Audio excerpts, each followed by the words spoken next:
Okay, welcome to godislovetruthlife.com or godislovetruthfreedom.com because a life without freedom is not a life worth living. I'm Jerry Capizzuto and I have my co-host again back, Kevin Kelso. Welcome. Thank you. I really appreciate it, Geraldine. Thank you for the invite. You on Yeah, you're putting your name as Jerry. Do you actually prefer to be called Jerry or Geraldine? I always either way, it's sort of like, okay, this is going to be embarrassing, but I'm just going to say it. Like uh when I was in middle school, Spice Girls was a thing, and one of the Spice Girls is Jerry, but her full name's Geraldine. And so I was like, at the time, I was like, oh, that's so cool. What a cool nickname option for Geraldine. So I went with that in middle school. But then, like later on, when I was going through my sort of um bisexual exploration. I liked the androgyny of the nickname. huh. And now that I I think I'm straight. I think I was dealing with a lot of sexual orientation confusion because of the trauma with Gotcha. my mom and my sister. Right. And once I healed that, yeah, so right now it's more just like a useful nickname, but I can go. That was a really long-winded way of saying Okay. So, how I, so yeah. you right now you prefer to be called Geraldine? Either way, yeah, Jerry or Geraldine, either of those work. Okay, Yeah, I'm used to calling you Geraldine. So, go for it. all right. So, we were going to take. Correct me if I'm wrong. We discussed earlier. We're going to talk about nicotine, the benefits of nicotine, and how in the travesty of the oxycontin and where it goes back to. And if we run out of things to talk about, we could bring in what Carrie Cass. Well, not run out of things, but it's just that we're some kind of framework here um, that it might be too broad, but we could bring up what Carrie Cassidy was talking about on her broadcast with Laura Eisenhower regarding the Draco and reptilian input, how that affects our history, and how that is involved with us being food, and the people doing the adrenochrome are really feeding another source. They've just gotten addicted to that stuff, not realize, especially in Hollywood. So, we got opiate, adrenochrome, and then, but the nicotine was deemed as being addictive when it's not. So everything we're told is always, nearly always, the opposite. Or there, if we think we're something real, we're told it doesn't exist. It's just a very strange world we live in. Yeah, yeah, I agree. Whether it's like, I mean, all these substances, right? Like some of them are truly designed to be addictive, but some of Mhm, it's behavioral addiction, like mhm. food can be addicting, Oh, sex can be absolutely. addicting, Yeah. like, but yeah, specifically for nicotine, and thank you for creating an overview. I should do that more. So that's like useful. Yeah, like I was really struck by the work of Dr. Brian Artis, and that really like changed my view on like yeah, nicotine and how important it is. And you want to talk about your impressions of his work or Sure, absolutely. I mean, he'd be pivotal because that would be actually the only source I have on the benefits of nicotine, sadly to say.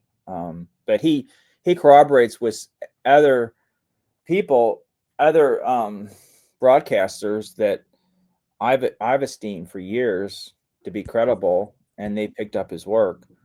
So, um, I mean, I've been using nicotine on a very, very low dose, and I can take it or leave it, and I have to be very careful since I don't smoke cigarettes or to use tobacco products or things with the nicotine other than nicotine gum. I have to take the smallest dose and divide it in half. And I don't have this craving to go take it. I have to actually say, okay, am I going to go take it or not? I never hear of people just saying, who take nicotine gum or the patches, like, wow, I miss those patches or I miss that gum. So it to say that nicotine is addictive is I just don't buy it. So I think that he's right. You know. Well, and go, sorry for the background noise. Uh, there's a clock and I can't control it, so just going with it. So yeah, like for sure, it's interesting that like in the 90s and early knots, right? Like you have this push for the government's trying to stop people from smoking, Mm-hmm. right? And then now and then we had, the whole um pandemic and the nanotech vaccines and everything. So Mm-hmm. it makes sense, right, that they would try their best to decrease the amount of nicotine in the population to then introduce the nanotech. And also, Dr. Brian Artis, while he is a primary source, he cites, Mm-hmm. independent researchers, um, Mm-hmm. and other people Yeah, doing this absolutely. You know research. what So, he does? It's like I'm sorry, I just didn't. I'm glad you said that for sure. yeah. He's really good. Yeah. Yeah, so I don't know if I told you this, but something interesting happened. I can't get the video because it went down Mm-hmm. on the screw tubes. But On which the I'll what? post. I call it screw tube. I don't call it that. John called it that, and I was like, I like that name. I'm Okay. gonna start saying that. Um, so yeah, like John and I were watching Montagraph, Uh huh. and we were for some reason on one of the lives smoking or cigarette. I don't know how it happened. Oh, there's a cat. Hi. Oh This my is gosh. Hissler. What's his name? Hissler. Hissler. Oh gosh. Yeah, so cute. Where'd you come up? That sounds like a name that's Where'd you come up with that name from? It's not I'm at John's place, so Oh, that's his cat. yeah, I don't Oh, know okay. why. I think it was a mixture of hissing and Hitler That's good. together. So I'm That's not funny. I'm not entirely sure of the story behind that, but I Yes. imagine that there was some, yeah. I Right. know that much. Yeah. Um but yeah, going back to the Mondegraph live. So Mm-hmm. like John like wrote in the live chat Mm-hmm. something to the effect of, basically what we're talking about, that like there's a relationship between like nicotine and like, breaking down the nanotech in the quack scenes. And I'm speaking in code because I don't want this video being taken down. I've learned that from talking to other content creators. Um so anyway, yeah, when he posted that live chat, Montagraph, the person hosting the live, had his live chat, screen showing, and John's comment was just not there, Mm-hmm. meaning YouTube is censoring the mention of like tobacco and nicotine Oh, that's and so their horrible. benefits against the quack scene, against the nanotech. And so, and maybe I should start saying ninotech or something. But yeah, like it's Yeah, just the crazy, graphene. I see. It's the graphene oxide. I right? guess pretty soon, when people understand what graphene oxide is, they'll probably start censoring that word because most people don't know what graphene oxide is. So YouTube, Nazis don't care so much about that word yet. Do you want to talk about it? Yeah, the graphene oxide, the way I understand it, um, is that's one of the building blocks of AI. The interface between biology and as it attempts to mimic our biological thing makeup, it uses graphene oxide. That's you know whether that's it or not. That's how I understand it. Okay. Yeah. So the graphene oxide is the building blocks of going in there and mimicking our whole body system, and it gets into everything, and the nicotine breaks down the graphene oxide, and that disrupts their whole operation, because that's the main operanda. That's the backdrop of everything. The front drop is all these big there's all this money to do the vaccines, and behind above that is the population agenda. I would say behind that, but really what's behind the population thing? Well, they want to make us into part machines.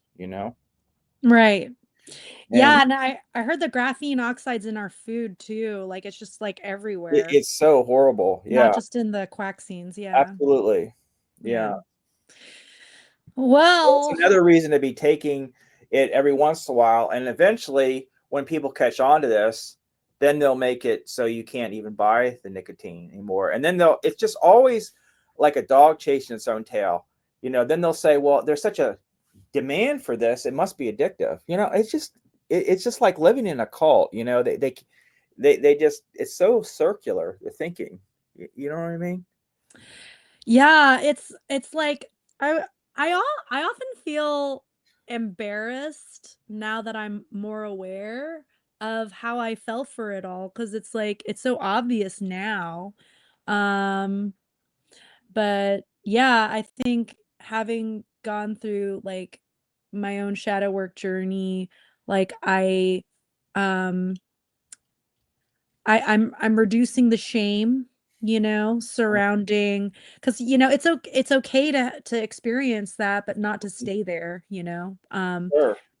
but yeah, going back to solutions, like, yeah, and just the bullshit regarding nicotine and its addictive qualities.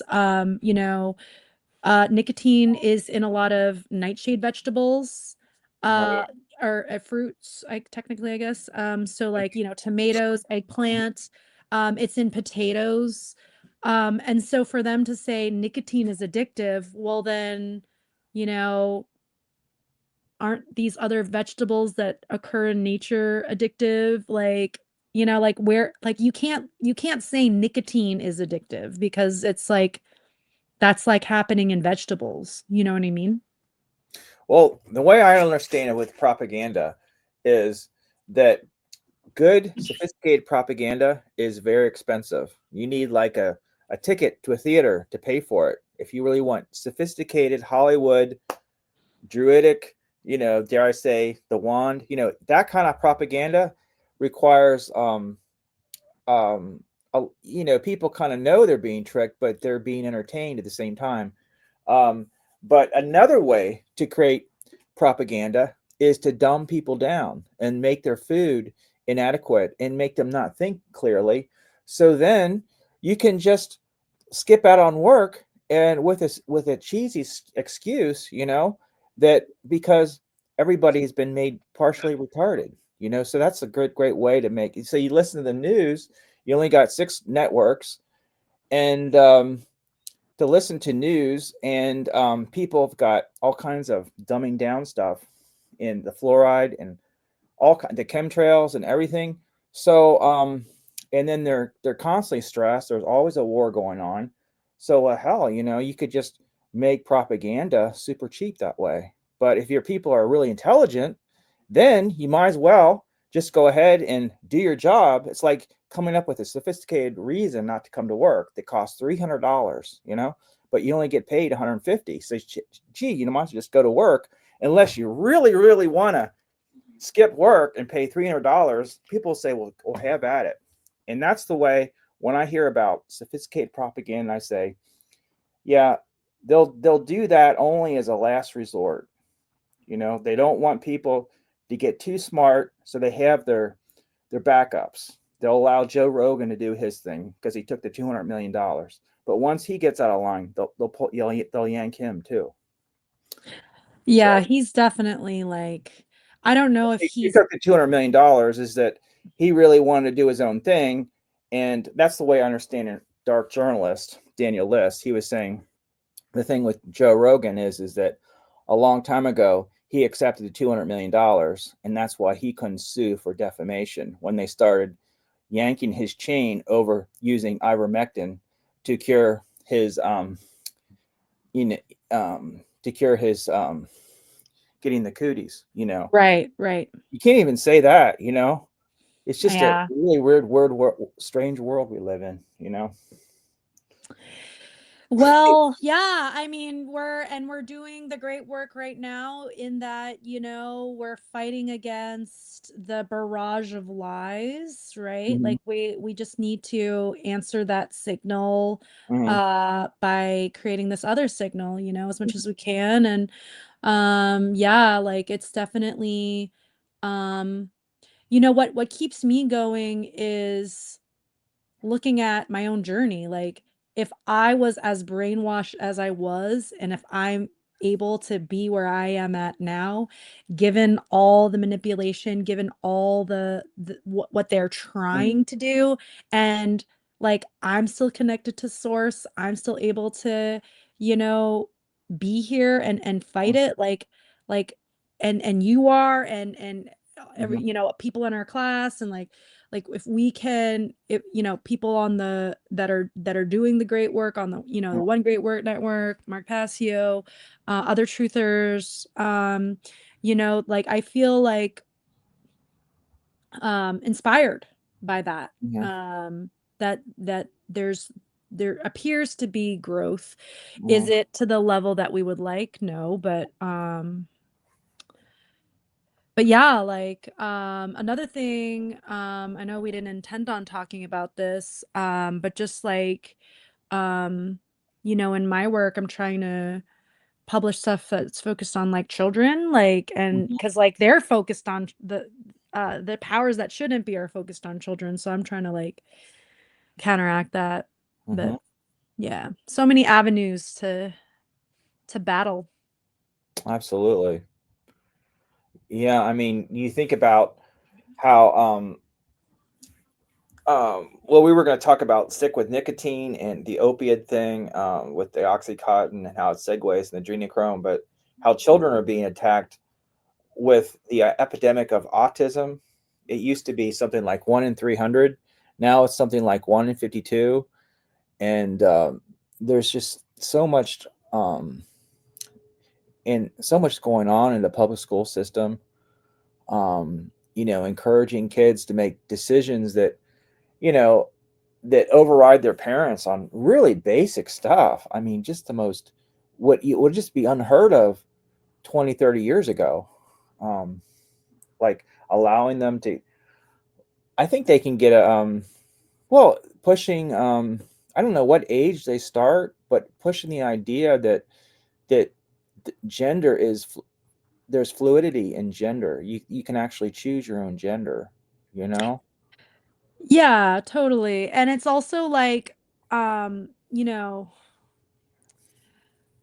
and yeah, even though we didn't intend on talking about it, that's totally fine. This is just like Hmm. an organic conversation. Like, looking back on my childhood, like I was totally like a tomboy, Hmm. but like that's all that it was. I didn't like really wearing dresses. I didn't really like playing with like princess stuff. I had a younger Right. brother. I would play with his toys and Right. but I still considered myself a girl. And Hmm. like it would have been I can see why it works in that like someone who has that impulse Hmm. and like might be going through depression, might be going through, Hmm. you know, personal whatever Hmm. journeys, how that could become attractive in that Right. like you become a protected class Hmm. in a way and you immediately gain community through that sort of like um that almost like victimization narrative, Right. um but it's also sad because it's like there are actual intersex or two-spirited people out there, um but that like and they were considered sacred in a lot of like indigenous cultures, but like that's just been twisted and like manipulated, Yeah, it reminds me like what they did with abortion. That there was it kind of like there's this like there used to be such a thing as telephone booths, Do you remember that phenomena? I mean, Yeah. before your time, but No, maybe no, I seeing remember. movies of telephone booths. Well, one of the things that about one person could, maybe two people at most, two and a small child could fit in a telephone booth to stay out of rain. But they make it so that there's just so many different factors that come to play why a woman gets pregnant. But all in all, it's between her and her doctor. But what they want everybody to do is get in everybody else's business and to spread the blame on everybody. To make. I just think it's absolute. And the Democrats so many years ago could have made that a sacrament. But they can't. Right. They work. Their client is the same people that the neocons work for. So they can't. If they'd have made it, sacrosanct, in stone, they couldn't get Democrats to vote. So they always act, oh, that's going to be taken away. But anyway, I didn't really want to go with abortion so much. We were going to talk about, if possible, we could stick with the idea of, we are talking about nicotine and how there's just so many things that it can prevent in terms of conditions. Now, uh, let's see. And we're going to also talk about the opiate thing. I was listening to that video I sent you, and it was saying the guy who's releasing. I'm trying to think of his name, but he was saying on it. See, the truther. Did you send it to me over Telegram or text? I sent you on Telegram, Oh, okay, cool. Oh, I and I see sent it. it to the group. And Got it. but anyway, he's saying that the opiate, um, uh, what is it called, Oxycontin? It goes back to 1916, and it goes back to and it was used with the Third Reich. They because there were a lot of drugs being used in the Third Reich to keep them, like fired up and to keep them marching. They'd give them speed and things like that. Um, I don't know how prevalent it was used, but according to let's see. U.S. citizens. Do you want to share your screen or do you want to Yeah, send it to me over I'm looking at Telegram? it right here. Never done anything. Oh, but I mean, like, I could literally put it here and we could watch it with our viewers. Do you know what I mean? Yeah, but the Um, only thing about that is I don't really know what parts to listen to. I just think I was just wanting to list his name, the guy who's presenting this, which I'd like to prefer to mention his name, oh, but okay. he's just saying that it goes back to down to 1916 when it started. That's so long ago. It must have. Well, it wasn't called Oxycontin back then. I'm sure that's more of a contemporary. Like I think it started really becoming popular from like in the 90s to up until 2018. That's what I'm getting out of this in terms of Yeah. the trade name Oxycontin, but the actual ingredients is basically is heroin and of Mm. Afghanistan, pretty much, and so a lot of the opium was coming from. It's very similar to the opium wars of China, really. I was gonna say, yeah, opium's been a thing for Yeah, centuries. centuries, Yeah. yes. I think the Afghanistan war was a land grab for farming for the CIA for opium. And all of a sudden after the Afghanistan war, we see a fentanyl crisis in our country, right? Like Right. if you look at the bigger picture, you can see there's the sequence of events, you know? Yeah, and it really, I think that's why I really like that broadcast of Carrie Cassidy with Laura Eisenhower, because I just keep thinking, what is the real motive? I mean, certainly people don't want to face their problems, so surely, yes, yeah, yeah, heroin is very desirable, but what about the whole business of just constant war, constant dra- um, drama, and just incredible amounts of stress that goes on, And I think that something very insidious is behind that, and that is the phenomena of loosh, uh, Right. and who's feeding on that, and the people who are pushing these wars. Carrie Cassidy says it goes back to, I think she mentioned the Order of the Snake, that with when there's the situation with Adam and Eve and the Genesis account, that was really um, the Drake. Let's see, that would have been the Anunnaki. Let's see, according to what I was getting out of her, there's two main factions. There's many different reptilians, and there is, and one faction of, it's kind of like there's many different hominoids, and Right. Hominids, yeah. yeah, hominids, and so the gamut of reptilians is tremendous. It's like 1,000 species, okay, and of those different reptilians, they would look at others as being completely like we looking at baboons or chimpanzees compared to us, that they are, yes, related but very different. Okay, Right. I'm just Right. vicariously trying to get into it. Okay, doing my best here. And so the way I understand it is the Draco, in terms of that is kind of like the top of the heap. But there's other ones that are very similar, that are just as, if not more so, nefarious. But all these creatures have, on some level, may not agree with the whole shebang that they're caught up with. They might be struggling with their own socialization. Dare I say socialization? That's such a. I think just you do your best when you're trying to other science, try something to understand something else. But I can't. I think that any myth has to have four function, according to Joseph Campbell. If you understand, it has got to have a sociological component, a psychological, and it has to have a epistemological level of science permitted, and then the fourth is phenomenological.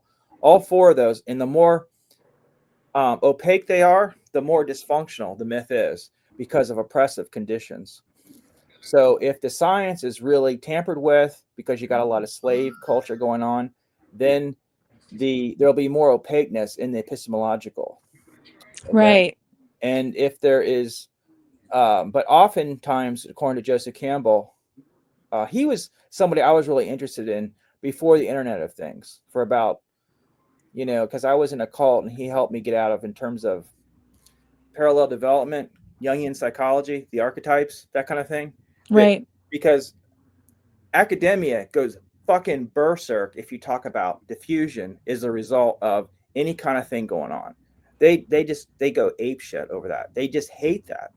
But if you talk about parallel development of the psyche, they have to get a little bit quiet. I think it's because of Carl Jung, because how, and he was. That's just my guess on it. But anyway, Hold we on, go. hold on. What's diffusion? Could Well, you in anthropology, there's two different ways of looking at um, why things are happening. One is diffusion by migration, and another one is parallel development, which is the commonalities of psyche. That, well, the reason there's pyramids over here is because the psyche, the human psyche, has certain structure, and they're going to produce that phenomena somewhere else. So if you say it that way in academia, they'll let it alone. But if you say it's happening because it's a repressed prior epic, and this is going on, and you've been snowballed, and you just all work for Rothschild, and you're just a bunch of idiots. They don't like that. right. But if you say, I mean, I just made it obvious why they won. I'm just being very crass the way I said it.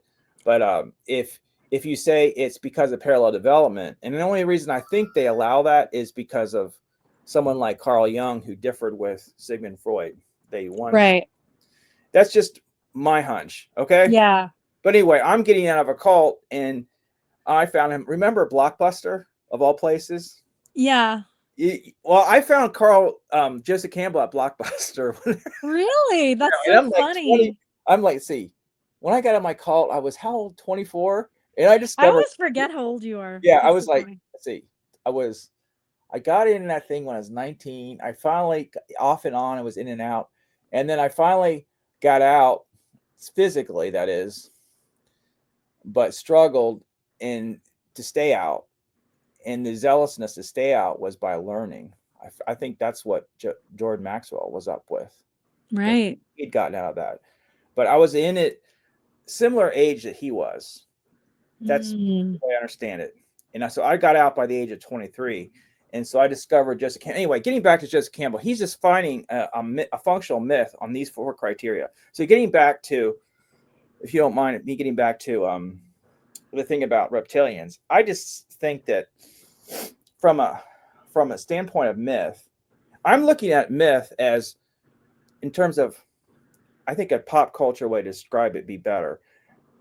Let's say a certain way to get to work, but all of a sudden now it becomes common that everybody has a certain type of helicopter that's very compact, and it's really cool, and you get to work that way. And so the Mm. prior way to get to work becomes a myth. Hey, by the way, don't you know about the miniature helicopter thing you can get for $120? So don't you know? I mean, haven't you read the memo?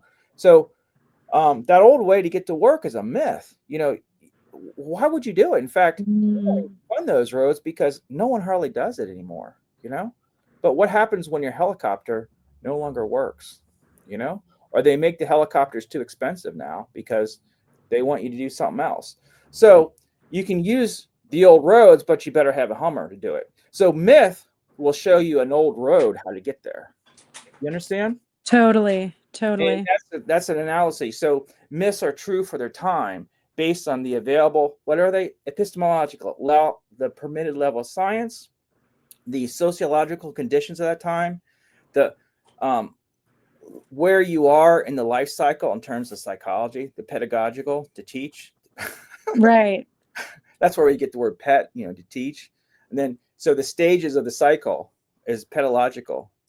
So you got that, and then you got what's the other one? The phenomenal. A myth has got to have some sense of wonder about the universe. So if you're living in a very materialistic culture, you might get your wonder by taking OxyContin, because you just, everything is just so incredibly dismal and gross and cold. Why don't you just go get high? You just have to Mm. wonder through the physical. Then Yeah. I'm trying to say, every myth of your time has to somehow address the 4.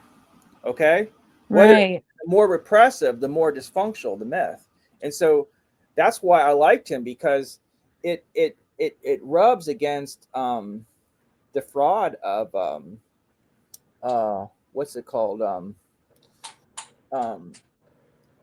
the idea that every culture is equal. That is bullshit. Some cultures are more repressive than others. You know, if you're pushing a mother a social welfare state, you want to co-opt every freaking culture. You're going to call them all equal. They call that what's the name of that? um but Postmodernism. no, it's this you go to university and you study multiculturalism. Right. They'll teach you about other cultures, but in the final analysis they'll say they're all equal, because they just want to, it's communism when it comes down to. They want to say that all these cultures are the same, and they're just the same. It doesn't matter if that culture doesn't accept a certain level of science, because it's freaking, repressive. They're all equal. Yeah. Bullshit. You're not gonna, if math is because of Common Core is fucked up. That's gonna stunt the growth of those people in that culture that believe in Common Core education. You know. Oh, dude, that's like a whole, we could do a podcast on that. Well, anyway, okay, Yeah. it's true. But I was just trying to talk about. I think this is getting maybe too loopy, but we were talking about reptilians, and I was saying, when I look at, I think the reptilian idea is more. I don't know if it's a theory, if it's. I tend to think that it's a. There's a lot of evidence of it, you know, but I don't know how much. I don't know how. But anyhow, I know about Tompkins. what's his first name? Tompkins. The guy who was the rocket science. William Tompkins. Him. I'm not familiar. Yeah. Yeah, but anyway, I'm looking at like the Draco, and Hmm. according to Carrie Cassidy, she's saying that there's the Draco reptilians, and then there is they're at the top of the heap in terms of the neighborhood that we're in, this part of the galaxy. Right. And the Draco would be through the British Empire, and then the Anunnaki would be the other faction, and that would be the ones with Enki and Enlil, perhaps. I don't know, or maybe. Right. Well, I mean ultimately like the way I look at these taxonomies of extraterrestrials, it's like, I mean, to if we are to adopt the Anunnaki human origin Mhm, mythos and narrative, mhm, I'm not going to um, you know, say that it's true. But there are a lot of accounts that support that and corroborate that mythos, right? And then we have this Draco reptilian narrative, right? But like ultimately, like it's us. Because if you look at, okay, like let's say the Anunnaki fucked with the hominids on the planet and then, spliced in their DNA. Well, mhm, we also have a reptilian brain. So, like, they're us. We are them. You know what I mean? Like, and if you um want to externalize that and like talk about how, okay, well, those reptilians over there, you get into this us versus them narrative in the mhm, same way that we humans have an us versus them narrative against ourselves. But like the Draco reptilians, the Anunnaki, mhm, Lucifer, all of these quote unquote evil forces, we're all connected.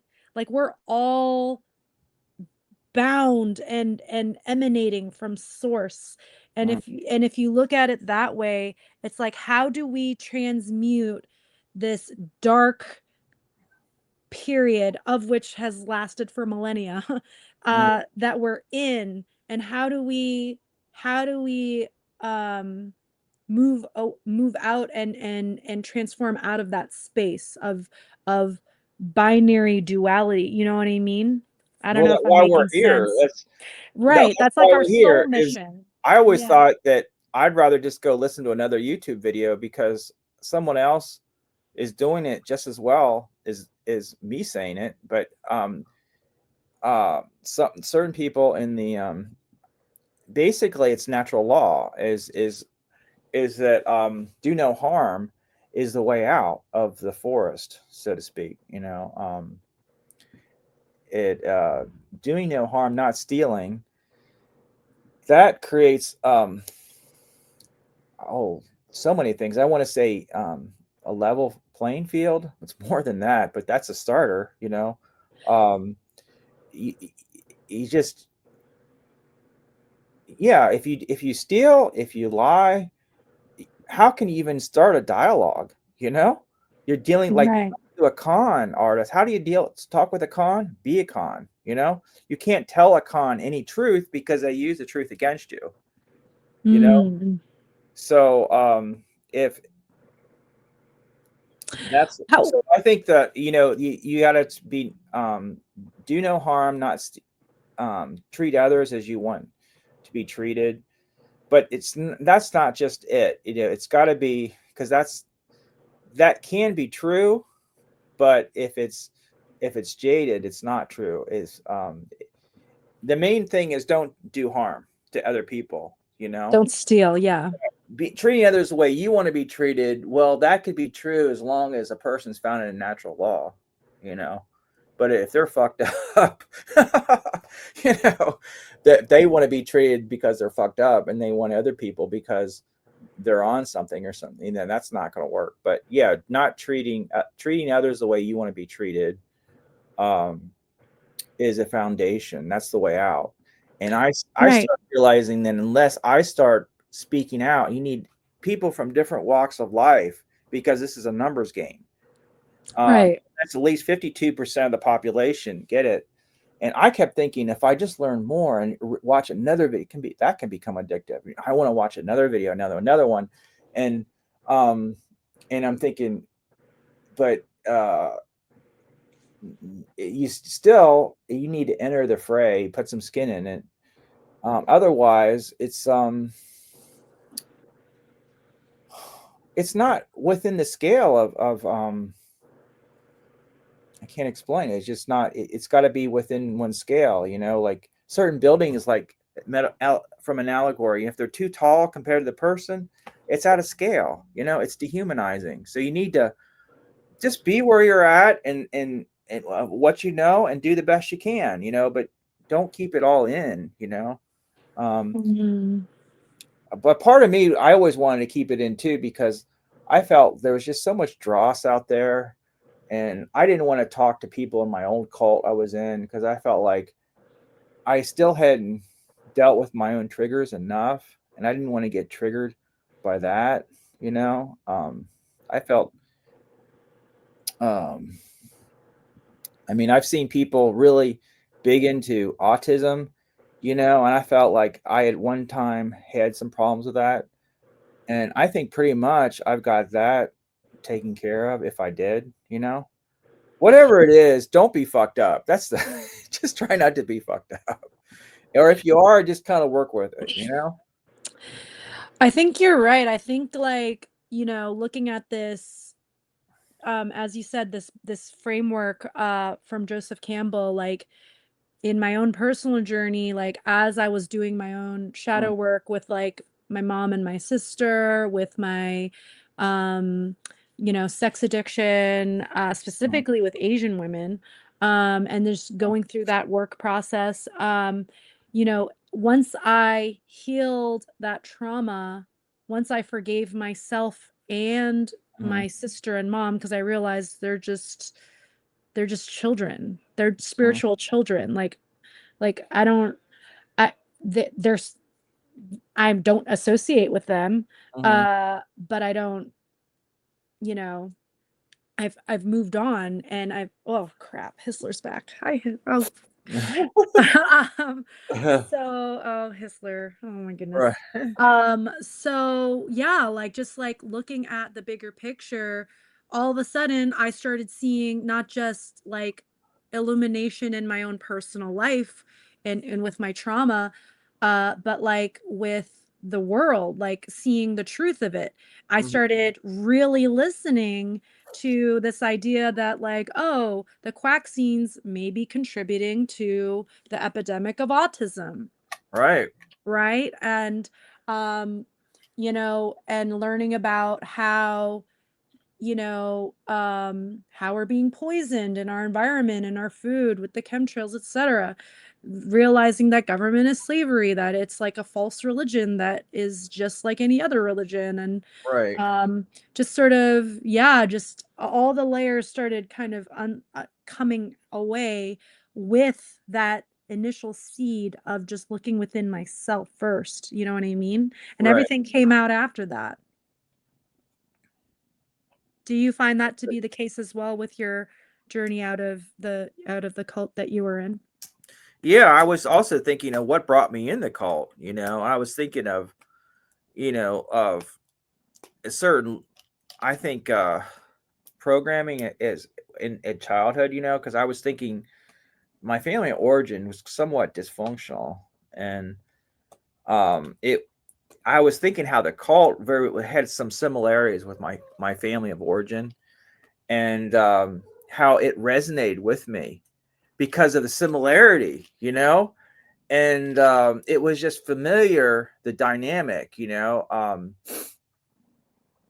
And luckily I had some wherewithal within me. I could get out. But it was a sect. See, from a sociological standpoint, the cult was a sect, but it behaved like a cult. Okay, when we think in pop culture, we use certain words to that. This may be what they mean, like from a legalese standpoint. A cult is something from a legalese, but in pop culture, when we say understand, we're not talking like we use the word understand like we're talking to a police officer. We're using the word to communicate with one another. And cult means very domineering. Okay. But from sociology, it means if you're divorced from the ecclesia of a culture, like Hare Krishna or something, it's a cult, but they may not be nearly as controlling as some religious sects. Okay. Right. So this sect I was in behaved much like a cult when it comes to the use of pop culture language and not speaking like a in a cultic cryptic way, as like in legalese to say it was a cult. No, it wasn't a cult when it comes to it wasn't divorced from Judeo Christianity. It used that, so it's not considered a cult.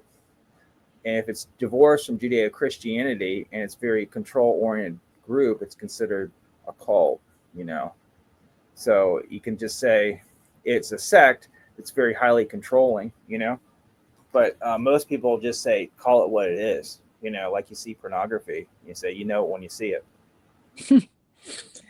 Yeah, I mean, yeah, it's obvious now, but like I remember talking to my mom once and she's Korean, grew up in Korea.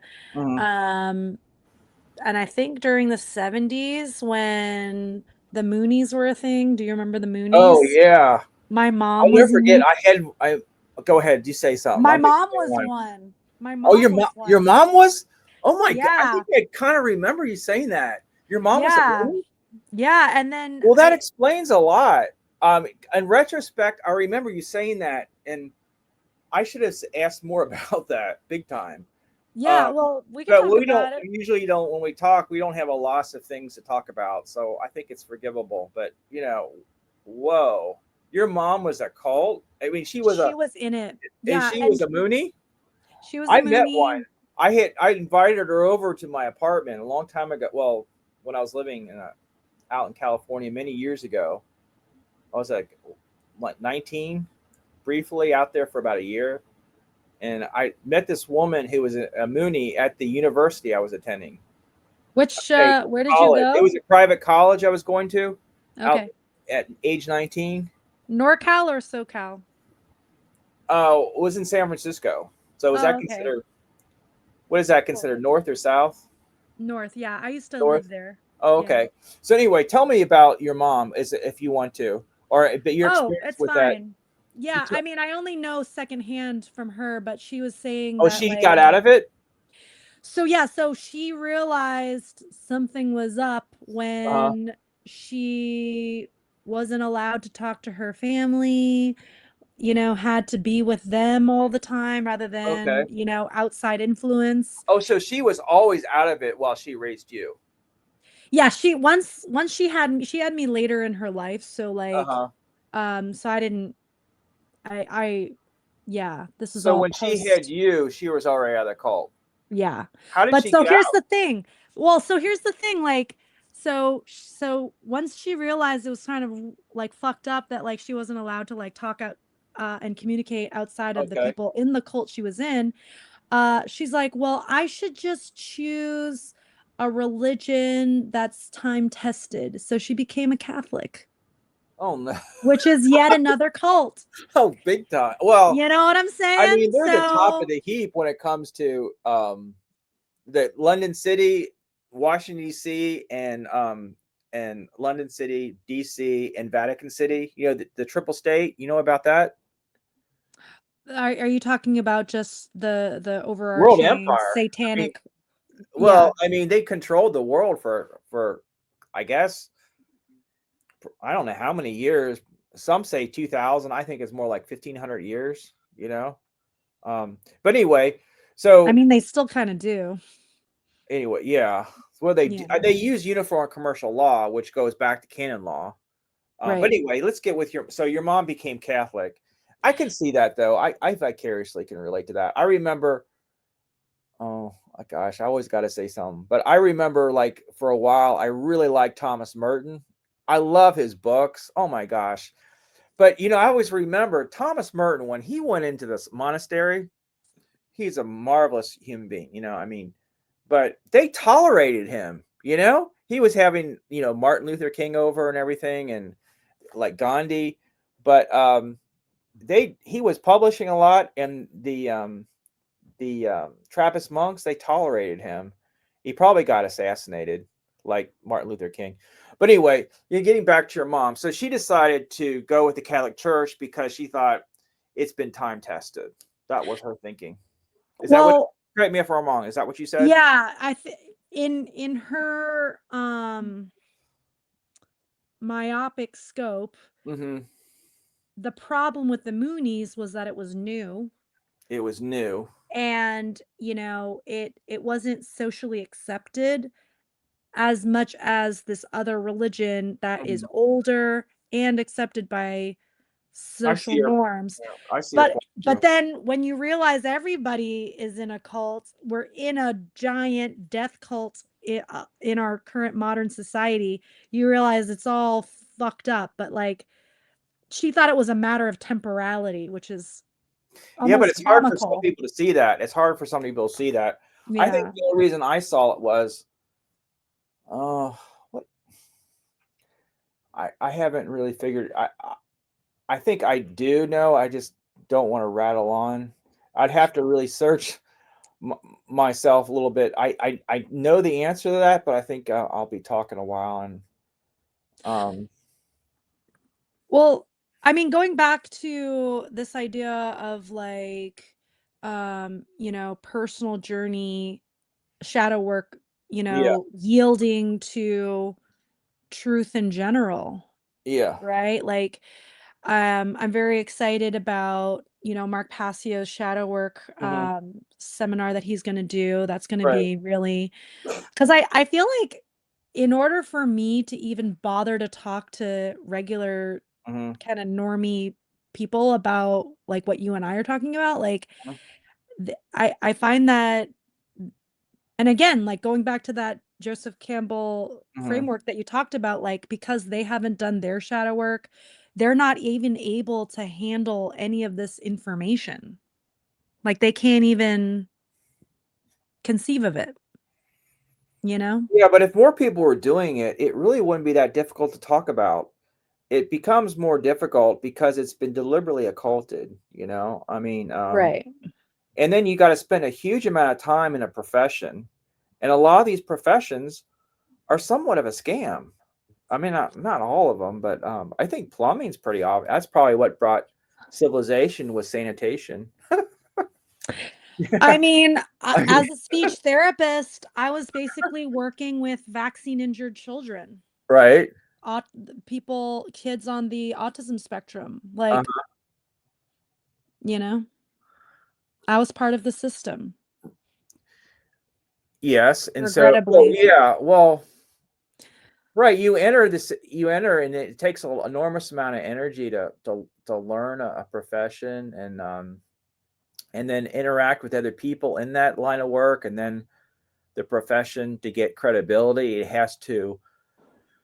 Um, I mean, the Catholic Church runs the world, and what that organization really is, it's really uniform commercial law, which is kind of like its new storefront is what the Economic Forum and the United Nations and World Health Organization, and but that uniform commercial code goes back to canon law, and they claim that canon law is spiritual. What it really goes back to Mithraism, and I think it goes back into the Anunnaki.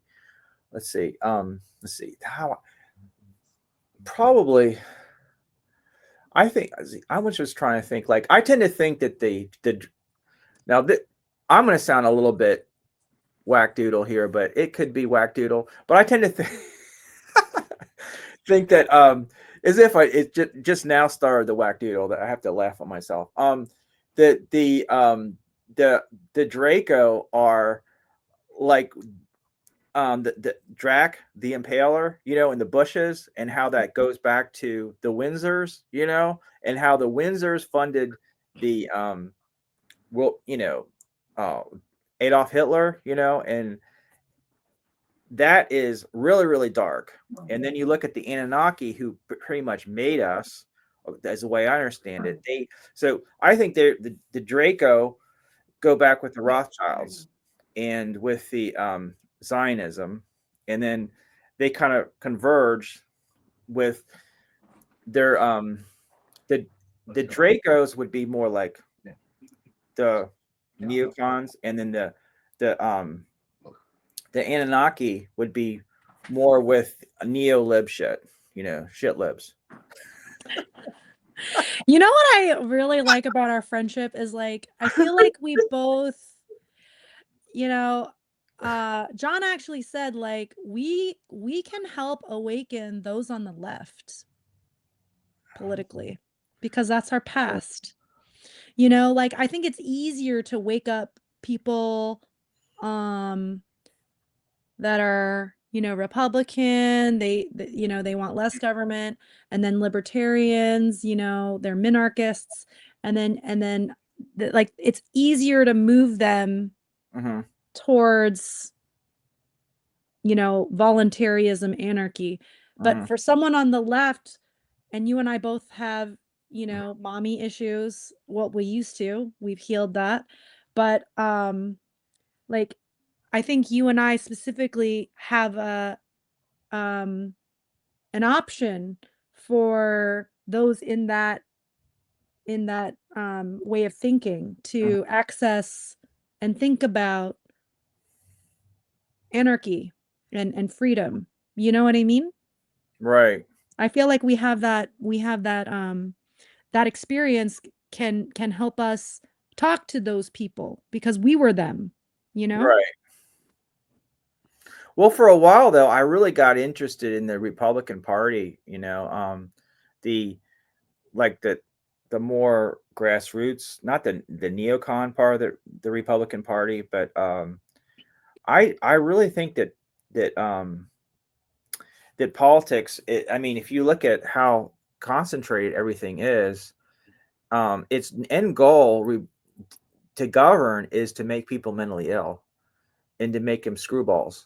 And if you're if you don't believe in government, you'll more easily be able to identify with anybody with any political background because you'll realize it's all a scam. But there like there's a certain parts of the brain that the the DNC is trying to work with a certain part of the brain, and like a projection, a screen. And Mark Passy had a marvelous talk on this about how the whole world of affairs is a projection of the brain. And Right. this many years, I saw it many years ago. He's way ahead of his time. I don't know how in the world. I mean, I just find him. He's amazing. Well, this sounds too. I don't want to put anybody on a pedestal. It's just he just very gifted with computers, so he's able to put it out there. That's part of it too. He's in the right place at the right time, um, and he's driven. Driven. Yeah, there you go. Um, let's see. But yeah, I think the benefit of not identifying with politics is to understand people where they're coming from, how they could, um, whatever lack they're experiencing, what they were exposed to in life. Like for example, look at like different totalitarian systems. They themselves, like the Nazis, they appeared more to middle class people, you know, Mm, and the fascism appears more to wealthy people. Okay, right. and the like communism appeals more to working class. So if you're working class and you're fascist, like why would you ever fall for communism? You just why can't you just think in terms of like how this corporation is competing with that corporation and how I'm the head of it, and how could you even, don't you see that fascism is more better than communism because I'm ahead of a corporation and I want to take over that corporation, and and you're just scum because how dare you even be a working class person and identify with that form of totalitarianism? What's wrong with you? So the Right. Nazis couldn't stand the communists, you know, and I just think that they're just working for the same client, but they're going about things in a different way. I think Mark Passio did a marvelous presentation on how um, communism and fascism, all these totalitarian systems work together. It's just that you have a bulk group of people who you want to hoodwink, and maybe the power structure is very corporatist. So you'll use fascism. If it's very working class, you'll hoodwink them with communism, with Joyce Reed shit, you know. Right. Um, and here she's making millions of dollars, but once um, the totalitarian system takes over, people like Joyce Reed are very dangerous because she fell for it, and now she knows she was fooled. She was just used. So they'll probably get rid of her fast. You know.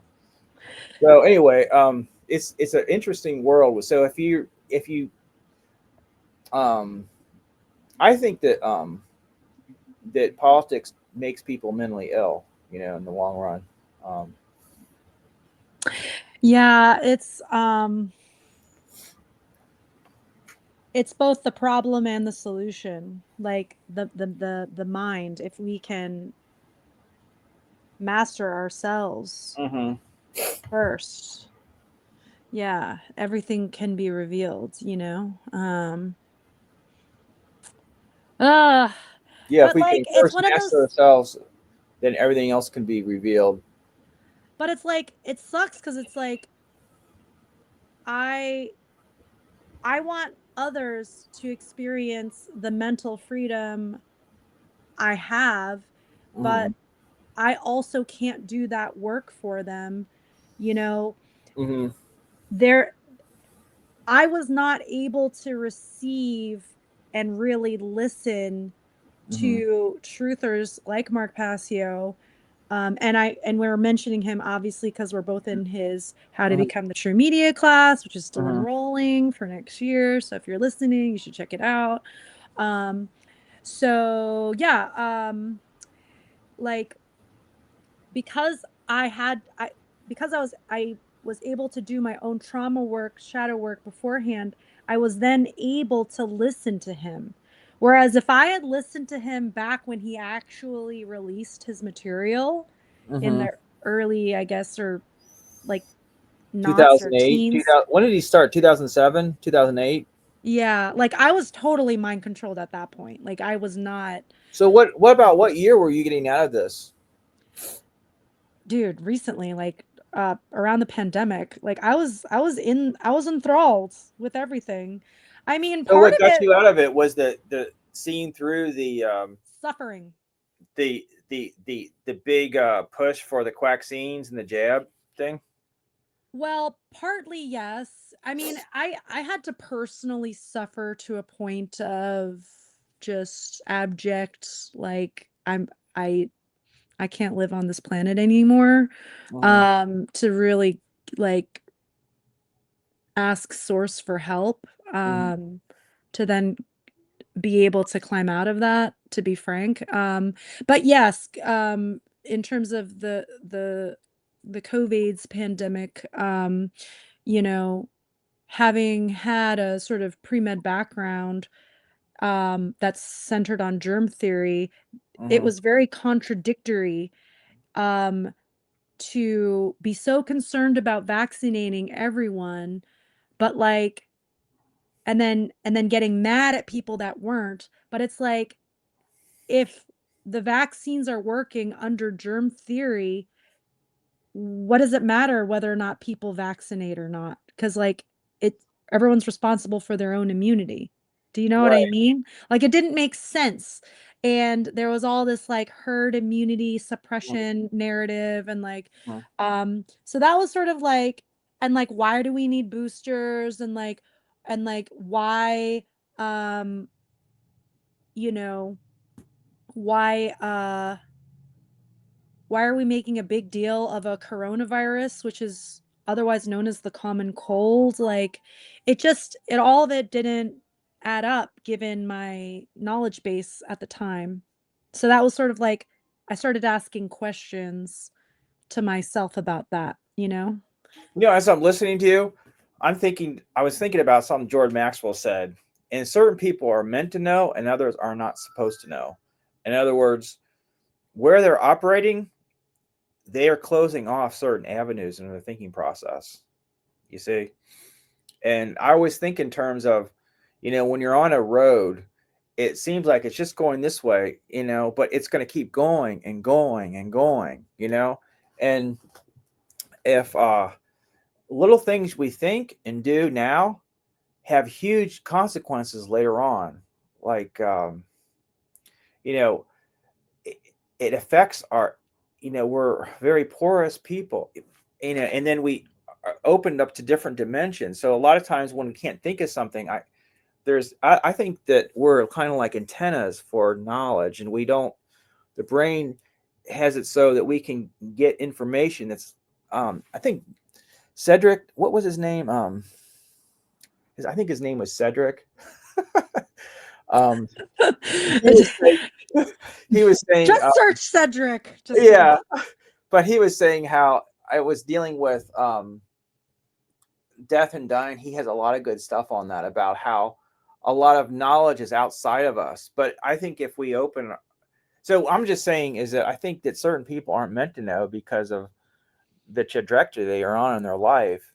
That they're closing off certain types of thinking so they can become more um, develop psychopathy on a higher level. That's their trajectory. And the Satanism is to work on the three lower chakras, and they look at it as weakness if you still acknowledge those other chakras. That's my understanding Right. of it.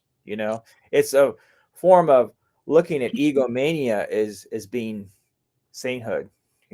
But they don't realize they're being used by higher force above them, and once they have lost their usefulness, they'll be thrown on the bus.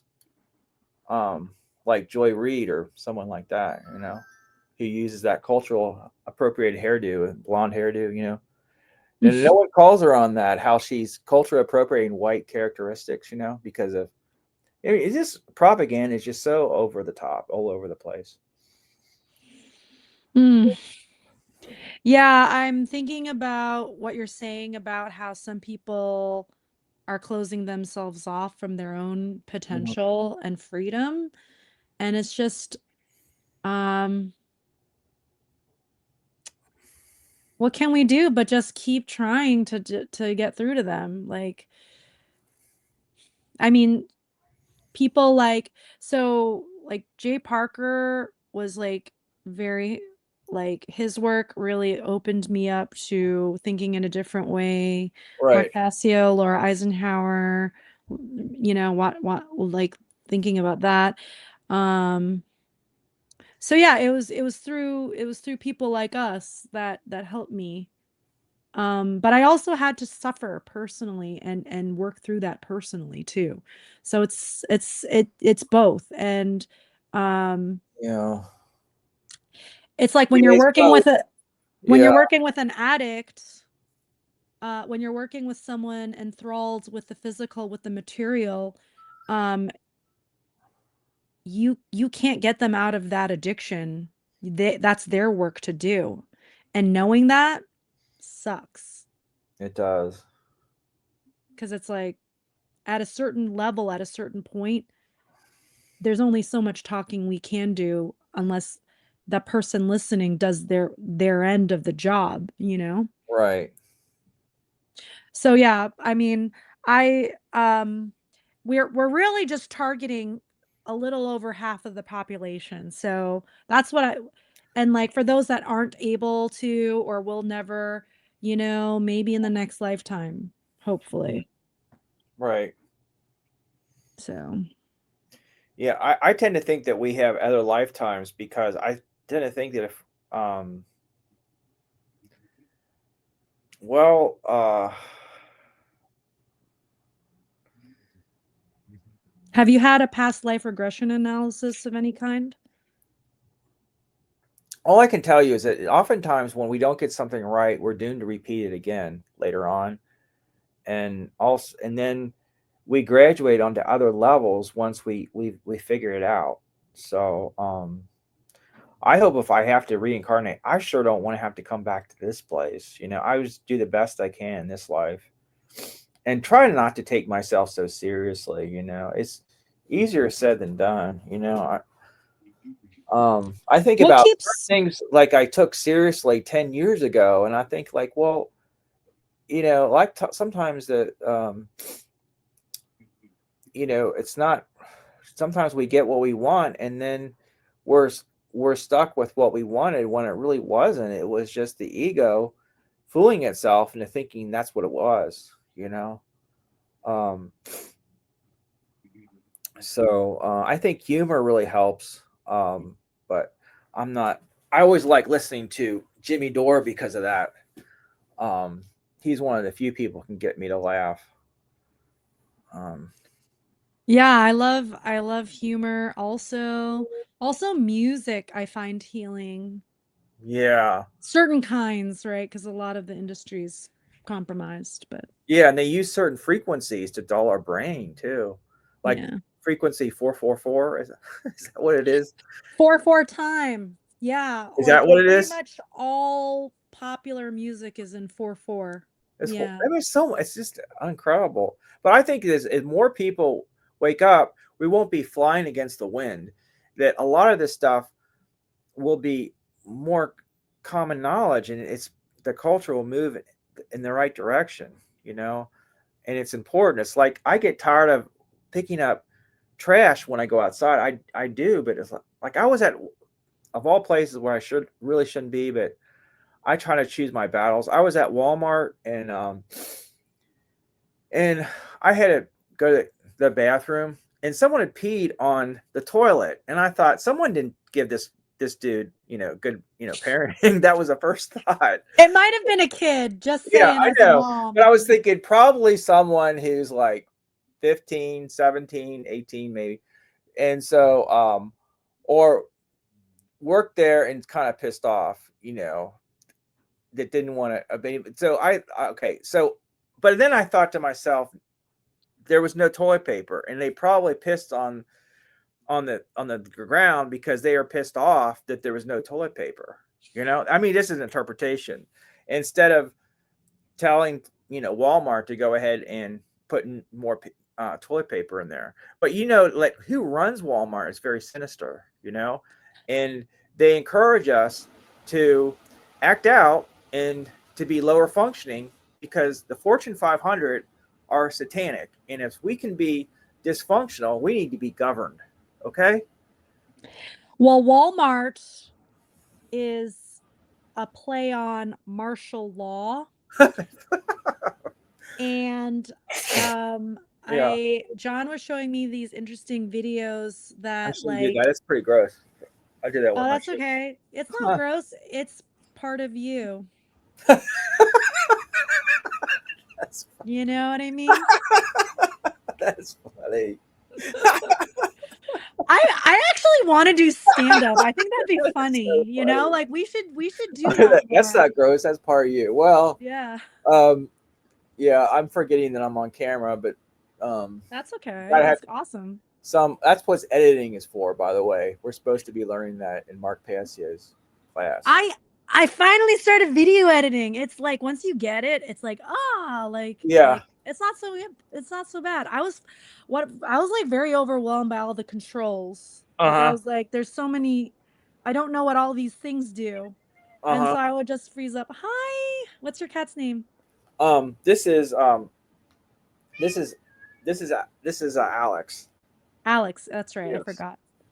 How old is Alex? Oh my God, I gotta Alex get is his like talking. toenails. He's got this piece of wood thing. I gotta get it replaced.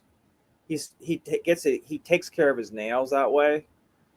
But I could trim them, but I hate trimming them. I'd rather do it with them naturally just scratching. You know.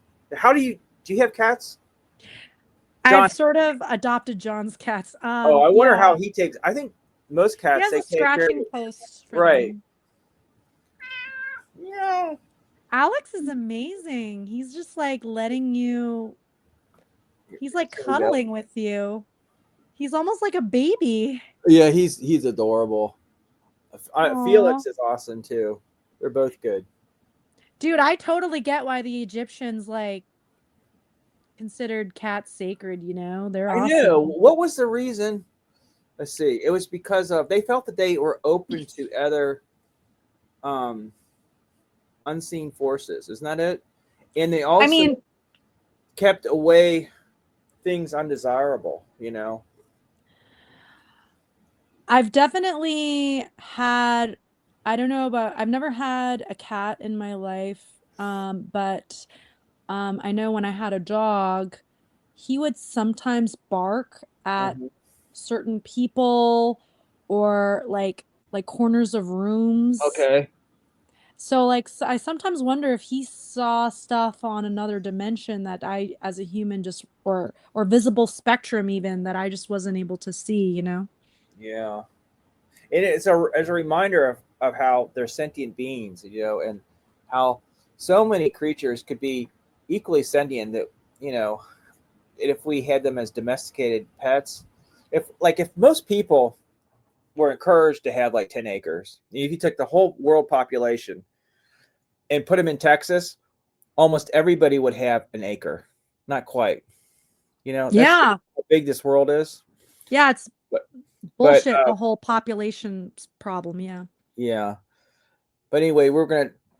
I just think it's really important that try to be um, go plant based as much as possible, but they deliberately make it difficult. Like they put the seed oils and everything, but it segues into I think they eat us. They literally eat us, and then What? they get other people addicted to adrenochrome and stuff, and it's a really strange world we live in.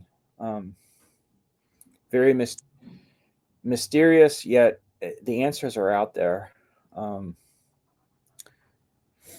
I used to be a militant vegan, and then I quickly realized that that's not the way to go because just like with the work that we're doing, like people aren't going to be able to listen if they haven't done their own work.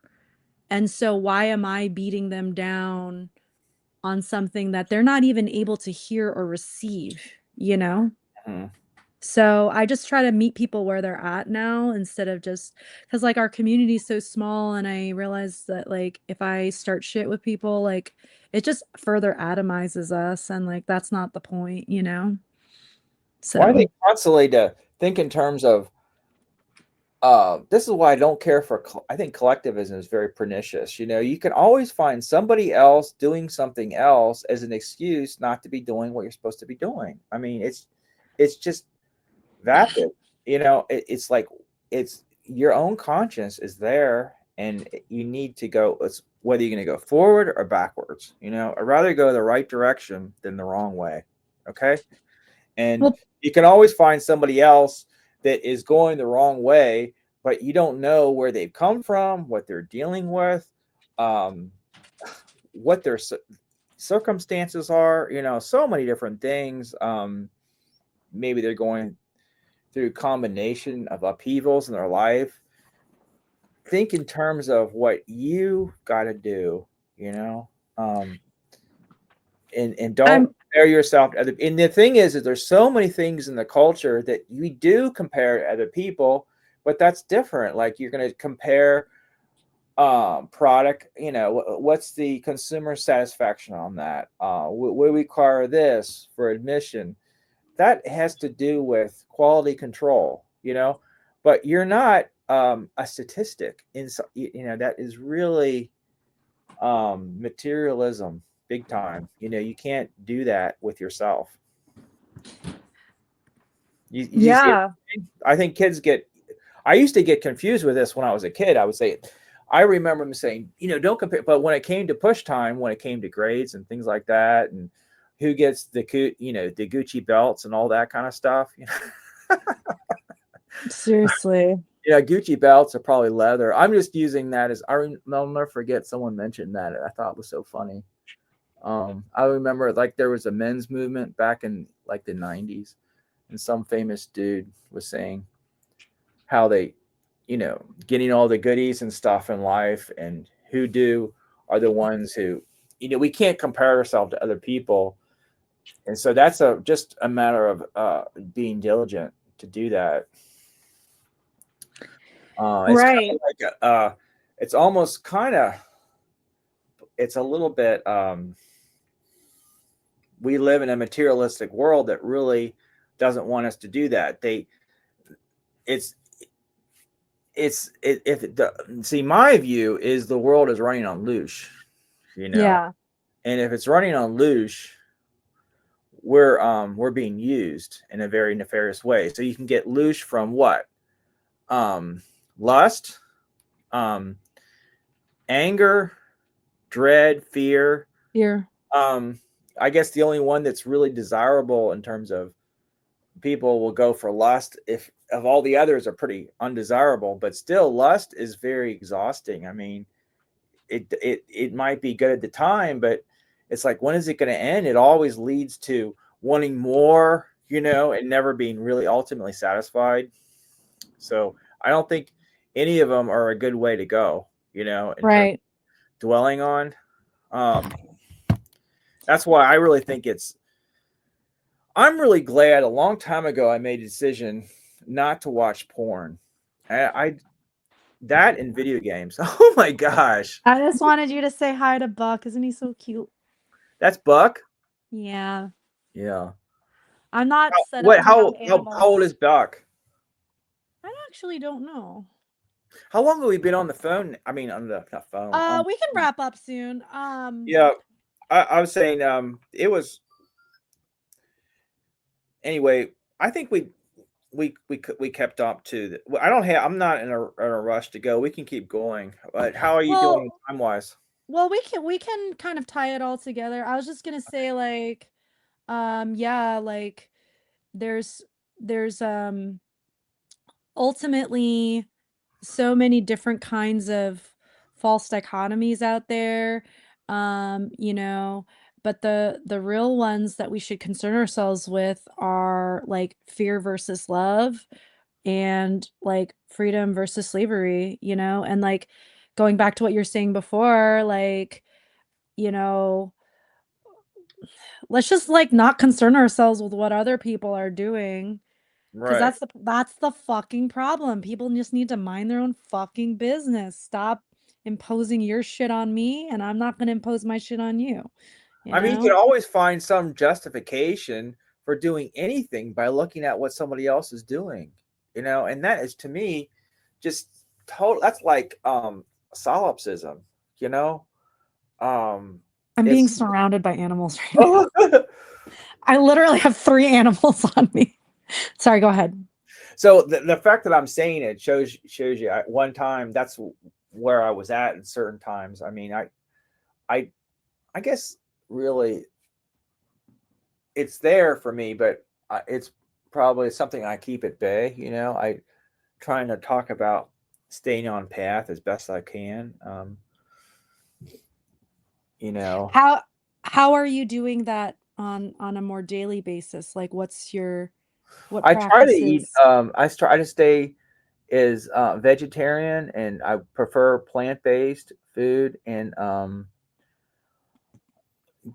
also doing. I want to do the great work, because I think that it opens up. Um, it's the right direction to go. Just because, like I was thinking, I used to talk myself out of it. I don't mind too much being out in front of people, but I don't like leaving comments that much on. I never liked leaving comments because I thought when I leave comments, like what it used to be YouTube was worthwhile, but um, what the time I'm listening to that comment, that, like, unless I just want to leave something about the broadcast that I really liked. If I really didn't care for it, why even bother? Because unless I really absolutely have to. But generally, if you're writing to other people who are listening to it, well, they may not know the whole story either. And in the meantime, you could be listening to something else. So I think it's a lot of dross. Yeah, I try to if I write a comment, I'm doing it to another truther whose work I respect, and I just want to shout Uh-huh. out like, "Hey, I like that," or Right. heart emoji or whatever. Yeah. Yeah. Or it's like, but if it's unless there's something that, like, if someone has like Flint on their beard, that'd be kind of nice to know. Or something that the sound isn't working or something. I think that would be nice to know. Um, or You have a really nice beard, by the way. I just want to oh, thank say, you. I appreciate it. Um, I not wasn't hitting on fishing you, for just that. remarking. No, I know. I know that. Um, so anyway, this time went by so quick. She Yeah, I whiz. love our convos, dude. We've had just so viewers know, Kevin and I can literally talk for hours. You're like awesome. Well, I love likewise. love talking to you. I love talking with you. So John's really fortunate to be with you. So I just Aw, can't get over how you both met each other, and you're only about 100 miles apart. less That's than that. incredible. Wow. Yeah. Great. Yeah, so I guess this is like officially disclosing that yes, John and I are dating. And yeah, it's been going well. He's really awesome, and I'm lucky to have Yeah. him. So it's mutual. All right. Anyways, cool. All right. Well, we'll get together following week, and Yeah, um, so yeah, it'd be really cool to learn editing techniques to edit out certain things in a video because some of it is too much stream of consciousness. When a person that's I really okay. like, I learned from Joseph Campbell. His favorite was James Joyce, which I find extremely boring. But I only did it because James Joyce was talking about typology. We could talk about this next time, but just that stream of consciousness is like you're in it, and it's like it's it's amazing what can be said in stream of consciousness. But if you're going to market that, you won't expect to keep a good audience if you got all that ums and ums in there, all that extra stuff. Well, with practice, it'll go away, and like right now, I just use a pause instead of saying I still say I say like a lot. That's an artifact from living in California, I think, but Oh, really? I think You so. think so? Yeah. But Oh, yeah, like with practice, the rhetoric stage is a practice. It's a discipline in itself, So you're doing great. well, thank you. Likewise. All So right. I See like to you. listen to this back and see how it went, and realize I think certain things said there's just no way it could be really covered. Like I was talking earlier about Campbell, and then I was segued with that how I was going to project from a human standpoint what Draco are all about, and looking at them in a modern day mythos, from the four criteria of a functioning myth. But I think that might be a little bit too much to put in one video. That's like a PhD level essay thesis situation even. Yeah. But we Doesn't could seem it do to me it. though. It doesn't seem it to me. I mean, Yeah.